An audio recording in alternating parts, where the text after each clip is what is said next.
Hebreus, no capítulo 7, o versículo 12.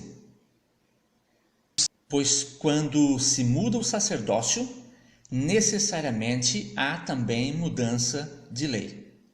Olhando assim superficialmente para esse texto, dá para se concluir que houve uma mudança na lei. Isso aqui parece estar falando de modo claro que houve uma mudança na lei. Os adventistas do sétimo dia acreditam que a lei não sofreu nenhuma alteração. A lei de Deus, a lei moral, continua valendo tanto quanto valia lá no passado. Ainda está vigente hoje.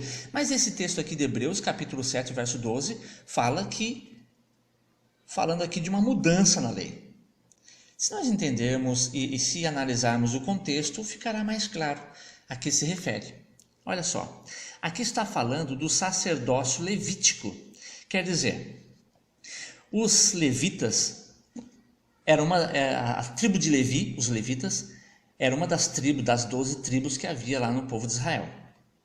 E aqueles que faziam parte da descendência da ordem de Arão, esses eram ou poderiam ser sacerdotes.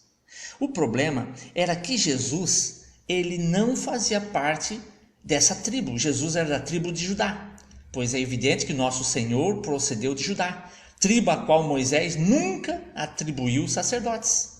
E agora, como é que Jesus poderia ser um sumo sacerdote se ele era da tribo de Judá? Olha o verso 28. Porque a lei constituiu sumos sacerdotes a homens sujeitos a fraquezas. Mas a palavra do juramento, que foi posterior à lei, constitui o Filho perfeito para sempre.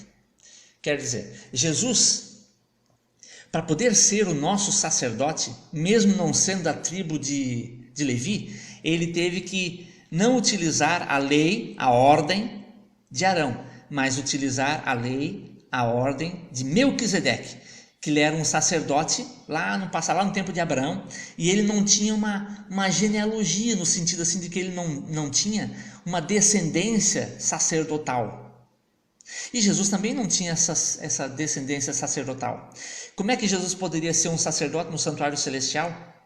Segundo a ordem de Arão? Não, ele era da tribo de Judá, mas segundo a ordem de Melquisedeque. Por isso que o texto diz, pois quando se muda o sacerdócio, necessariamente há também mudança de lei. Que lei que mudou? A lei sacerdotal. Agora